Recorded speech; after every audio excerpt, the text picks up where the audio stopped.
Hello everyone, नमस्कार। आज म हजुरहरूलाई थेन्थुक बनाएर देखाउन गइरहेको छु। यो खाना एकदमै मिठो हुन्छ, बनाउन पनि उत्तिकै सजिलो हुन्छ। यो खाना तिब्बतियन खाना हो, तर यो आजभोलि नेपालमा पनि खाने गरिन्छ। म अब थेन्थुक बनाउन सुरु गर्छु। यसको लागि चाहिने सामग्रीहरू मैले लिएको छु आधा केजी कुखुराको मासु, त्यसै गरी 2 कप मैदा, एउटा प्याज, थोरै धनिया, एउटा टमाटर, गाजर, बन्दा, क्याप्सिकम मैले 1-1 कप लिएको छु, त्यसै गरी एउटा आलु, जिरा, धनिया र खुर्सानी सानो चमचको 1-1 चमच, फुराउनको लागि तेजपत्ता, थोरै टिमुर, थोरै दालचिनी, त्यसै गरी थोरै बेसार, 1 चमच सोया सस, स्वादअनुसार नुन, थोरै तेल।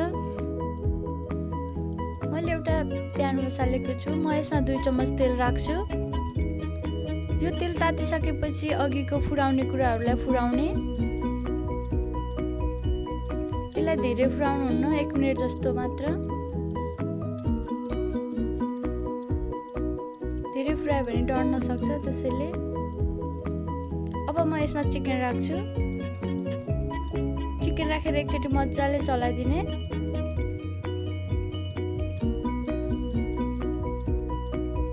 चिकनलाई 2-3 मिनेट भुट्नुपर्छ।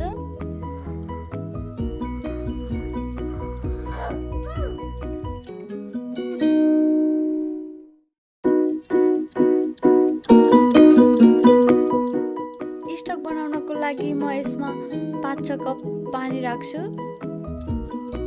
त्यसपछि म आलु पनि राख्छु।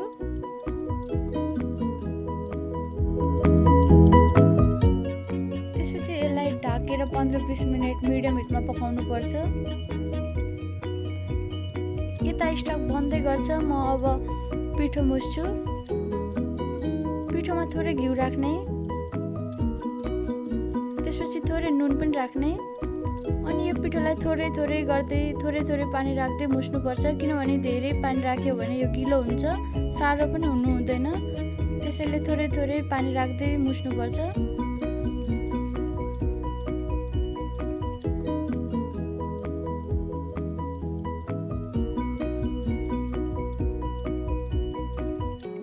यसलाई यसरी थोरै पानी राख्दै मुस्दै गरेर एउटा डो बनाउनु होला।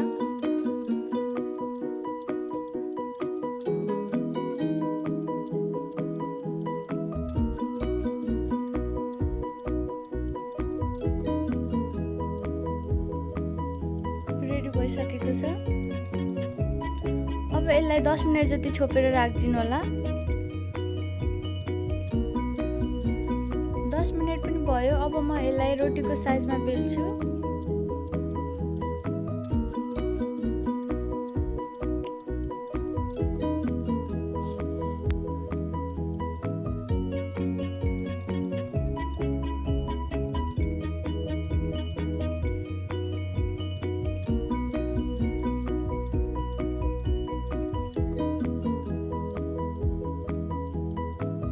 हजुरहरूलाई जति सक्दो पातलो बनाउनु होला।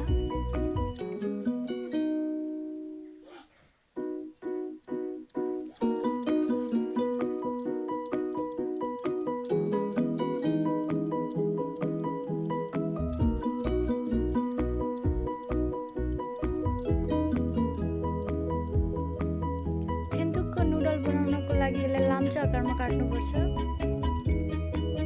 मैले यसरी काटेको छु।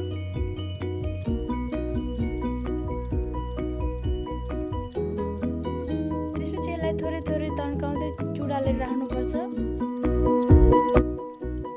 यदि हजुरहरूलाई लामो गरेर राख्नु पर्यो भने लामो गरेर राख्न पनि सक्नुहुन्छ।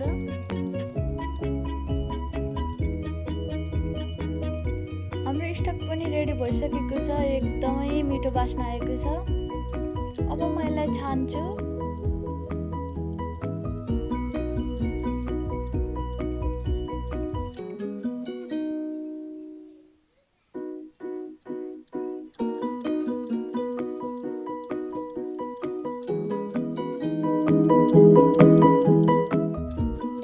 यो पाकेको चिकनलाई यसरी छुटाउने।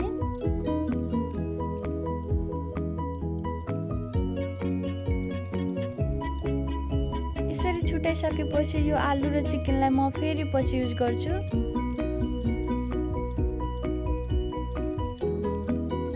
त्यसपछि प्यान बसाल्ने, थोरै तेल राख्ने। तेल तातिसकेपछि प्याज फुराउने, लसुन पनि फुराउने। यसलाई 1-2 मिनेट पकाउने।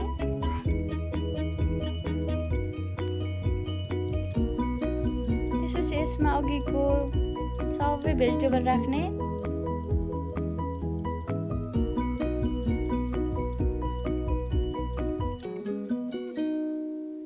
एकचोटि मजाले चलाइदिने।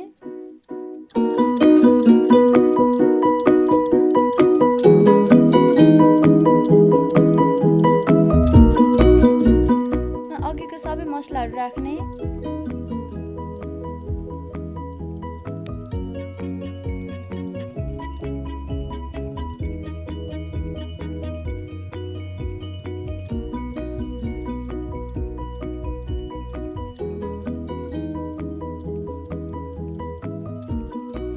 मजाले चलाइदिने।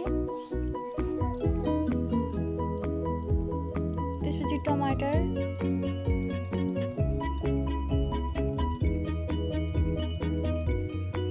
त्यसपछि अघि छुट्याएको मासु र आलु राख्ने।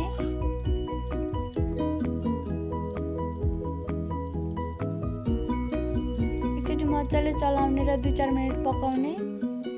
त्यसपछि यसमा अघिको सोया सस राख्ने। अब स्टक राख्ने।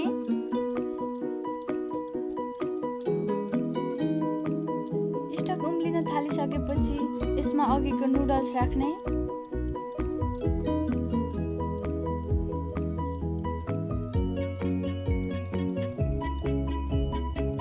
नुडल्स राखिसकेपछि यसलाई 8-10 मिनेट पकाउनु पर्छ। चिकन थेन्तुक रेडी भइसकेको छ। म यसमा थोरै धनिया राखेर सर्भ गर्न जाँदैछु। यो एकदमै मिठो बास्ना आएको छ। हजुरहरूलाई मेरो भिडियो कस्तो लागेको छ प्लिज कमेन्ट गरिदिनु होला।